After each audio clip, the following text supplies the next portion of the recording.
Thank you so much. Chancellor, Vice-Chancellor, graduates, families and friends, it is so wonderful to see you all here today after this hideous, tedious, difficult 2.5 years in which all of the rites of passage by which we measure our lives have been so disrupted by the pandemic. And to you, the class of 2020, more than anyone else, I feel. So congratulations. You made it through a challenging time. You go, class of 2020. If anyone has got this, it is you, because you were forged through adversity and you have gone into the world already and you're making it. And I couldn't be more proud and in awe of you. Now, those of us who are being presented with fellowships by Cardiff University today are really super honoured to be recognised in this way. It is a very special day to be celebrating with the Cardiff community on behalf of all of the new Honorary Fellows. Thank you to the university for this recognition. Diolch yn fawr. Thank you, Beth Ann Rhys-Roberts, for that pronunciation. I hope that was all right. It is a privilege to be included in this group of distinguished Honorary Fellows, and it's especially meaningful to be in the company of other female journalists. We are what Americans would call a sorority. Now, my husband, James Goldston, who I met here in Cardiff at the Journalism School in 1990, and I hope a lot of you have also met your future life partners. I can tell you, it's one hell of a marriage bureau. James was made an Honorary Fellow of the University in 2019, and we couldn't be more excited about being Mr. and Mrs. Honorary Fellow.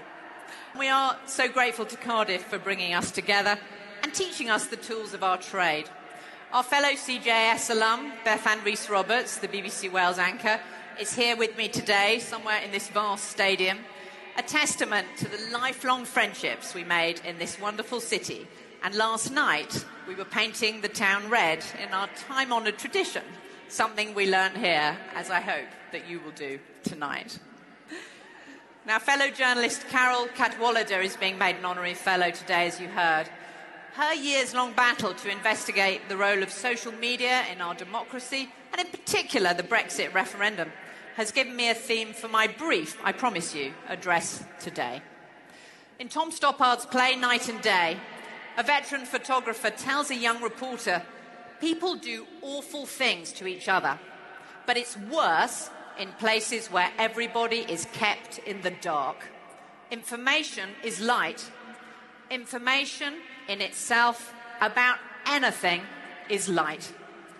Tom Stoppard's own life informed that line. As a child, he fled Czechoslovakia when the Nazis invaded. Stoppard's point is that without accurate information, we are in darkness, unable to make informed decisions. In 2022, we have never had access to more information, and yet disinformation is rife. The infamous phrase, alternative facts, was coined by an advisor to former President Trump. But, as the second President of the United States, John Adams, said, facts are stubborn things. And whatever may be our wishes, our inclinations, or the dictates of our passions, they cannot alter the state of facts and evidence. My hope is that this generation of Cardiff graduates, the class of 2020, that I see before me in all your glory, understand that information is light, and that you seek out the truth, whatever it is that you do with your lives. Ask the difficult questions. Be a critical thinker. Follow the data. Don't parrot slogans without asking what they mean. From Stop the Steal to defund the police, the polarisation of American politics in recent years, which I have witnessed firsthand, has been fuelled by the embrace of narratives which do not stand up to scrutiny. Narrative does not equate to policy. It's difficult, as you know better than me, because I'm a dinosaur, in this age of social media and public pressure, it's so hard to resist the pressure to join in the cause of the moment, to step back, to ask what's really going on, But it's your civic duty to do that and to set the example for the generation that comes behind you. The world saw what happened in America on January the 6th, 2021. I was on the steps of the US Capitol hiding. The peaceful transfer of power was disrupted by an angry crowd who believed that the American presidential election had been stolen from their candidate. This summer, the public hearings held by the Congressional Committee investigating January the 6th have revealed how President Trump's close advisors knew there was no election fraud and told the president so. And yet, the narrative of Stop the Steal took hold with disastrous results. This summer in America, a young woman called Cassidy Hutchinson told the truth. As a witness in front of the January the 6th committee, she testified under oath that President Trump knew some of the crowd attending his rally that day were armed and dangerous, and yet he urged them to march on the Capitol and fight like hell. Cassidy Hutchinson is 26, just a few years older than you. She has demonstrated this summer that information is light. My husband, James Goldston, alumni of Cardiff Journalism School and formerly the president of ABC News in the US, became an advisor to the January the 6th committee this spring, and he produced this summer's public hearings. He has helped to tell the story of what really happened on that dark day in American democracy, building on everything he learnt here at Cardiff Journalism School more than 30 years ago. Now, inconvenient truths may be public, or they may be private, as I recently discovered. Thanks to University College London's database of slave ownership in the British Caribbean, I learned recently that my ancestors owned slaves on the Caribbean island of Grenada. After sitting somewhat uncomfortably with this information for a while, I felt compelled to go to Grenada and to find out more. The BBC commissioned a radio and TV documentary called Grenada, Confronting the Past, in which I saw for myself the legacy of slavery, how poverty and ill health persist, because the wealth from the sugar trade flowed out of the islands and into the pockets of families like mine, and into the pockets of the Welsh gentry here in Cardiff, who had substantial investments in the plantations. When slavery was abolished in 1834, the Trevelyan's were among thousands of families who received compensation from the British government for the loss of what was termed their property. The slaves got nothing.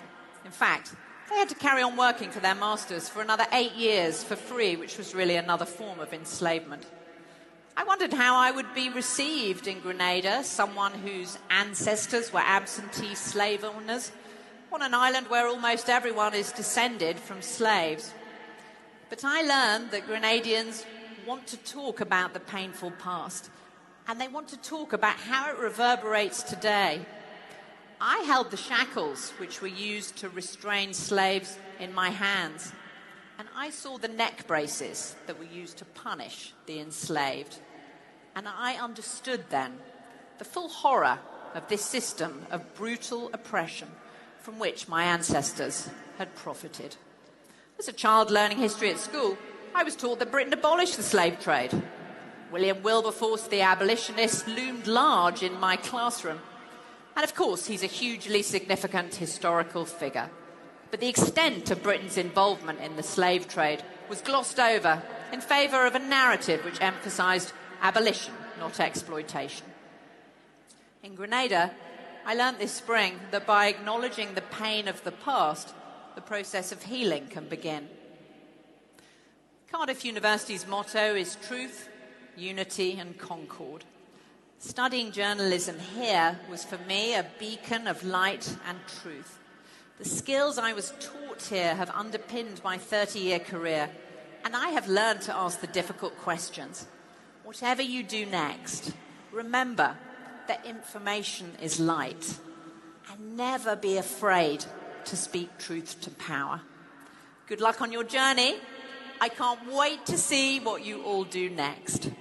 Thank you to Cardiff University for the opportunity to speak to all of you today and for conferring upon myself and my colleagues the distinction of honorary fellowships. Go class of 2020. You've got this.